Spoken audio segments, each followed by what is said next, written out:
Bienvenidos al primer capítulo de Percy Jackson y el ladrón del rayo, de Rick Riordan.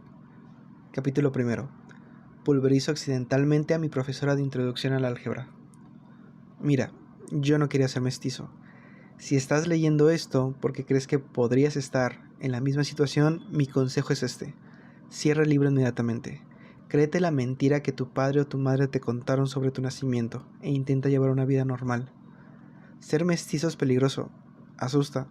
La mayor parte del tiempo solo sirve para que te maten de una manera horrible y dolorosa. Si eres un niño normal que está leyendo eso porque cree que es ficción fantástico, sigue leyendo. Te envidio por ser capaz de creer que nada de esto sucedió. Pero si te reconoces en estas páginas, sientes que algo se remueve en tu interior, deja de leer al instante. Podría ser uno de nosotros, y en cuanto lo sepas, solo es cuestión de tiempo que también ellos lo presientan y entonces irán por ti. No me digas que no estás avisado. Me llamo Percy Jackson, tengo 12 años. Hasta hace unos meses estudiaba interno en la Academia Yancy, un colegio privado para niños con problemas en el norte del estado de Nueva York. ¿Soy un niño con problemas? Sí, podríamos llamarlo así. Podría empezar en cualquier punto de mi corta y triste vida para dar pruebas de ello. Pero las cosas comenzaron a ir realmente mal en mayo del año pasado, cuando los alumnos de sexto curso fuimos de excursión a Manhattan. 25 críos tarados y 2 profesores en un autobús escolar amarillo, en dirección al Museo Metropolitano de Arte para ver cosas griegas y romanas. Ya lo sé, suena a tortura. La mayoría de las excursiones de Yancy lo eran, pero el señor Brunner, nuestro profesor de latín, dirigía la excursión, así que tenía esperanzas. El señor Brunner era un tipo de mediana edad que iba en silla de ruedas motorizada. Le clareaba el cabello, lucía una barba desaliñada y una chaqueta de tweed raída que siempre olía a café. Con ese aspecto, imposible adivinar que era guay, pero contaba historias y chistes y nos dejaba jugar en clase. También tenía una colección alucinante de armaduras y armas romanas, así que era el único profesor con el que no me dormía en clase. Esperaba que el viaje saliera bien. Esperaba por una vez no meterme en problemas. Anda que no estaba equivocado. Verás, en las excursiones me pasan cosas malas, como cuando en quinto fui al campo de batalla de Saratoga, donde tuve aquel accidente con el cañón de guerra de la independencia americana. Yo no estaba apuntando al autobús del colegio, pero por supuesto me expulsaron igualmente. Y antes de aquello, en cuarto curso, durante la visita a las instalaciones de la piscina para tiburones de Marine World, le di a la palanca equivocada en la pasarela y nuestra clase acabó dándose un chapuzón inesperado. Y la anterior, bueno, te haces una idea, ¿verdad? En aquella excursión había decidido portarme bien. Durante todo el viaje a la ciudad soporté a Nancy Bobofit, la pelirroja pecosa y cleptómana que le lanzaba a mi mejor amigo Robert trocitos de sándwich de mantequilla de cacahuate y ketchup al cogote. Grover era un blanco fácil, era canijo y lloraba cuando se sentía frustrado. Debía haber repetido varios cursos porque era el único en sexto con acné y una pelucilla incipiente en la barbilla. Además, estaba lisiado. Tenía un justificante que lo eximía de la clase de educación física durante el resto de su vida, ya que padecía una enfermedad muscular en las piernas. Caminaba raro como si cada paso le doliera. Pero que eso no te engañe, tendrías que verlo correr el día que tocaba enchiladas en la cafetería. En cualquier caso, Nancy Bobofit estaba tirándole trocitos de sándwich que se le quedaban pegados en el cabello castaño y rizado, y sabía que yo no podía hacer nada porque ya estaba en periodo de prueba. El director me había amenazado con expulsión temporal si algo malo, vergonzoso o medianamente entretenido sucedía en aquella salida. Voy a matarla, murmuré. Grover intentó calmarme. No pasa nada, me gusta la mantequilla de cacahuate. Esquivó otro pedazo del almuerzo de Nancy. Hasta aquí hemos llegado.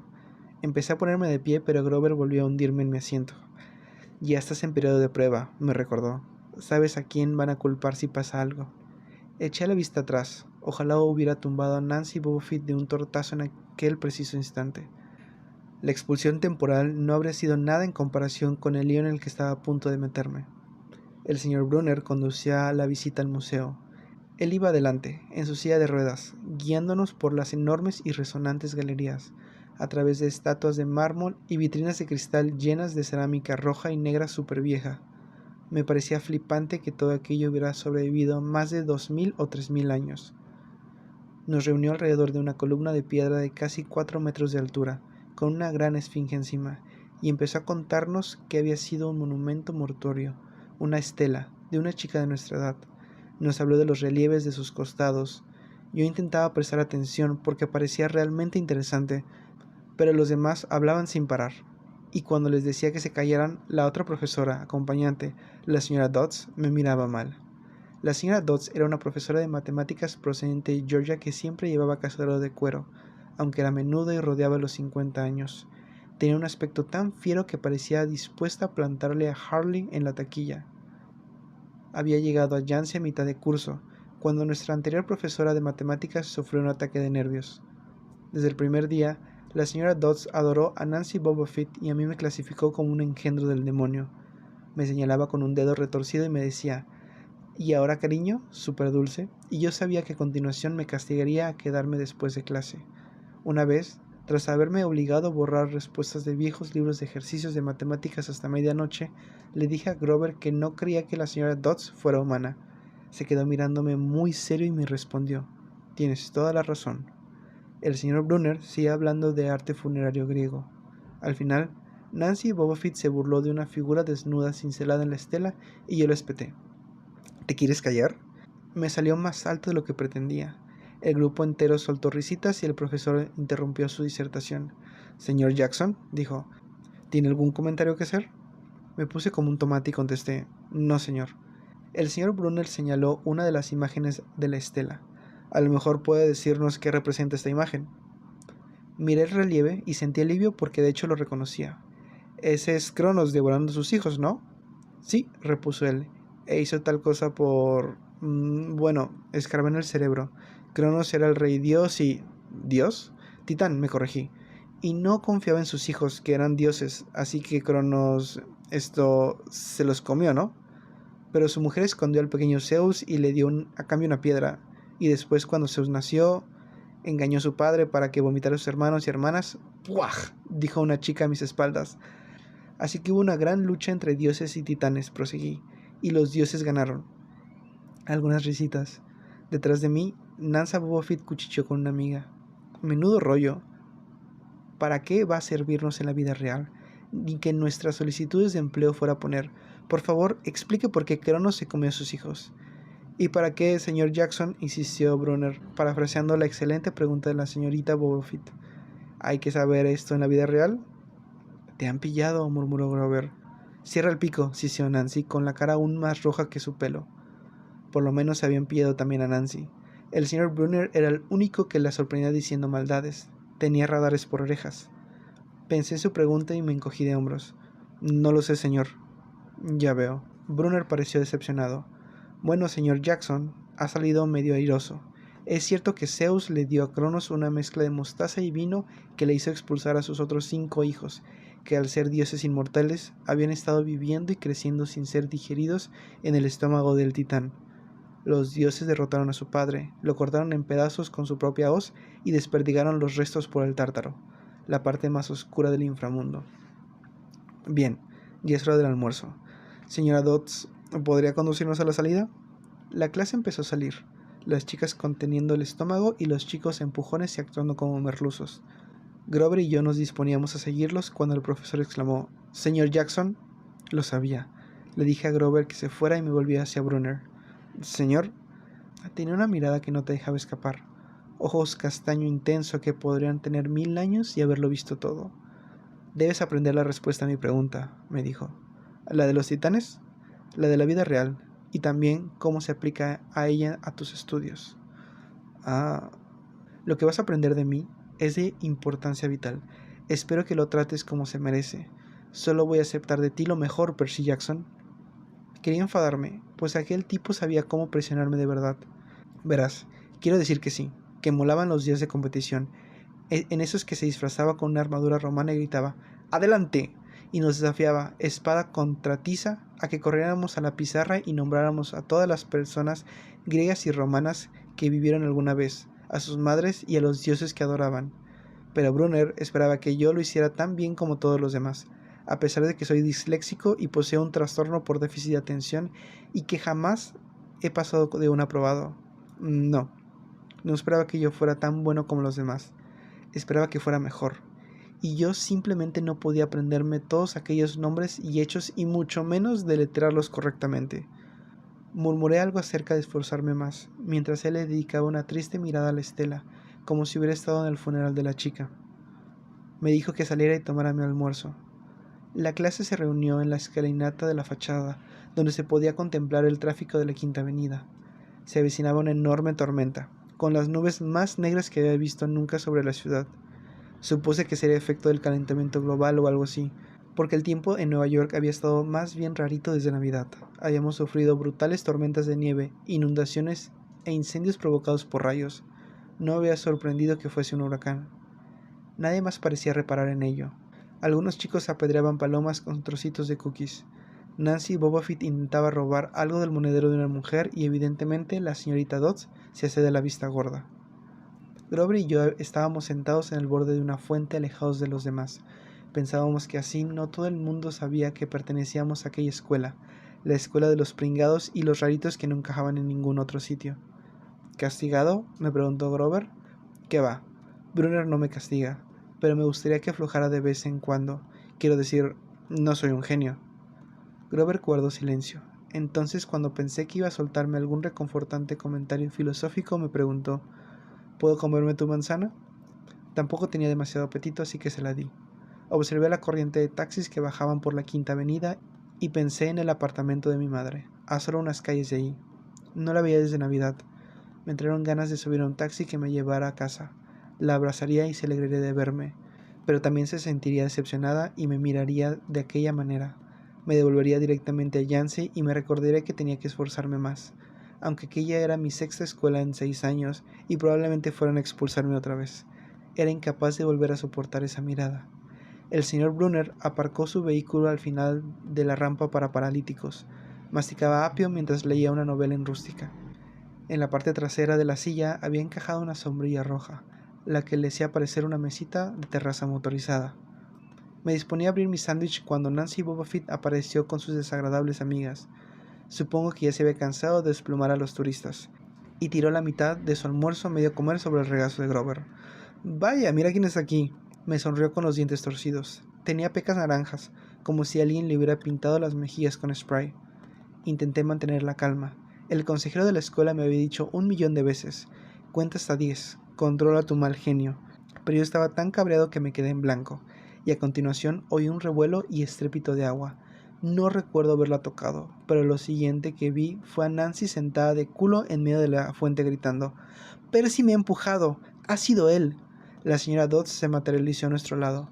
Algunos chicos cuchicheaban: «¿Has visto? El agua la ha arrastrado». No sabía de qué hablaban, pero sí sabía que me había vuelto a meter en problemas. En cuanto la profesora se aseguró que la pobrecita Nancy estaba bien y le hubo prometido una camiseta nueva en la tienda del museo, se centró en mí. Había un resplandor triunfal en sus ojos, como si por fin yo hubiera hecho algo que ella llevaba esperando todo el semestre. «¿Y ahora, cariño?» «Lo sé», musité. 1 mes borrando libros de ejercicios. Pero no acerté. «Ven conmigo», ordenó la mujer. «Espere», intervino Grover. He sido yo la he empujado». Me quedé mirándolo perplejo. No podía creer que intentaba encubrirme. A Grover la señora Dodds le daba un miedo de muerte. Ella lo miró con tanto desdén que a Grover le tembló la barbilla. «Me parece que no, señor Underwood», replicó. «Pero usted se queda aquí». Grover me miró con desesperación. «No te preocupes», le dije. «Gracias por intentarlo». «Bien, cariño», ladró la profesora. «En marcha». Nancy Bobofit dejó escapar una risita. Yo le lancé una mirada de «luego te asesino» y me volví dispuesto a enfrentarme a aquella bruja, pero ella no estaba allí. Se hallaba en la entrada del museo, en lo alto de la escalinata, dándome prisas con gestos de impaciencia. ¿Cómo había llegado tan rápido? Suelo tener momentos como ese, cuando mi cerebro parece quedarse dormido y lo siguiente que ocurre es que se me ha perdido algo, como si una pieza de rompecabezas se hubiera caído del universo y me dejara mirando el vacío detrás. El consejero del colegio me había dicho que era consecuencia del TDAH, trastorno hiperactivo del déficit de atención. Mi cerebro malinterpretando las cosas. Yo no estaba tan seguro. Me dirigí hacia la señorita Dodds. A mitad de camino me volví para mirar a Grover. Estaba pálido, dejándose los ojos entre el señor Brunner y yo, como si quisiera que éste reparara en lo que estaba sucediendo, pero Brunner seguía absorto en su novela. Miré de nuevo hacia arriba. La muy bruja había vuelto a desaparecer. Ya estaba dentro del edificio al final del vestíbulo. Vale, pensé. Me obligará a comprarle a Nancy una nueva camiseta en la tienda de regalos. Pero al parecer ese no era el plan. Nos adentramos en el museo. Cuando por fin la alcancé, estábamos de nuevo en la sección grecorromana. Salvo nosotros, la galería estaba desierta. Ella permanecía de brazos cruzados frente a un enorme friso de mármol de los dioses griegos. Hacía un ruido muy raro con la garganta, como si gruñera, pero incluso sin ese ruido yo ya habría estado nervioso. Ya es bastante malo quedarse a solas con un profesor, no digamos con la señora Dodds. Había algo en la manera en que miraba el friso, como si quisiera pulverizarlo. «Has estado dando problemas, cariño», dijo. Opté por la opción segura y respondí: «Sí, señora». Se estiró los puños de la cazadora de cuero. «¿Creías realmente que te saldrías con la tuya?» Su mirada iba más allá del enfado. Era perversa. «Es una profesora», pensé nervioso, «así que no puedo hacerte daño». Me esforzaré más, señora», dije. Un trueno sacudió el edificio.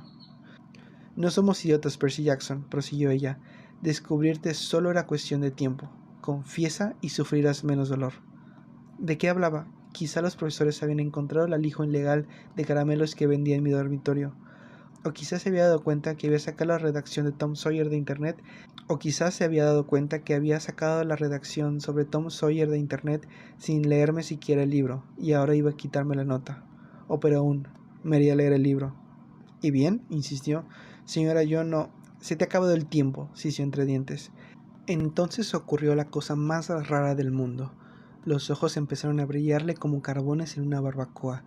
Se le alargaron los dedos y se transformaron en garras, como su cazadora se derritió hasta convertirse en enormes alas coricias. Me quedé estupefacto. Aquella mujer no era humana. Era una criatura horripilante con alas de murciélago, zarpas y la boca llena de colmillos amarillentos, y quería hacerme trizas. Y de pronto las cosas se tornaron aún más extrañas. El señor Brunner, que un minuto antes estaba fuera del museo, apareció en la galería y me lanzó un bolígrafo. «¡Agárralo, Percy!», gritó. La señora Dodds se abalanzó sobre mí. Con un gemido la esquivé y sentí sus garras rasgar el aire junto a mi oreja. Atrapé el bolígrafo al vuelo y en ese momento se convirtió en una espada. Era la espada de bronce del señor Brunner, la que usaba el día de las competiciones. La señora Dodds se abalanzó sobre mí con una mirada asesina. Mis rodillas parecían de gelatina y las manos me temblaban tanto que casi se me cae la espada. «¡Muere, cariño!», rugió volando directamente hacia mí. Me invadió el pánico e instintivamente blandí la espada. La hoja de metal le dio en el hombro y atravesó su cuerpo como si estuviera llena de aire. «¡Chss!». La señora Dodds explotó en una nube de polvo amarillo y se volatilizó en el acto, sin dejar nada aparte de un intenso olor a azufre, un alarido moribundo y un frío malvado alrededor, como si sus ojos encendidos me siguieran observando. Estaba solo, y en mi mano solo tenía un bolígrafo. El señor Brunner había desaparecido. Estaba solo, y en mi mano solo tenía un bolígrafo. El señor Brunner había desaparecido. No había nadie excepto yo. Aún me temblaban las manos. Mi almuerzo debía haber estado contaminado de hongos alucinógenos o algo así.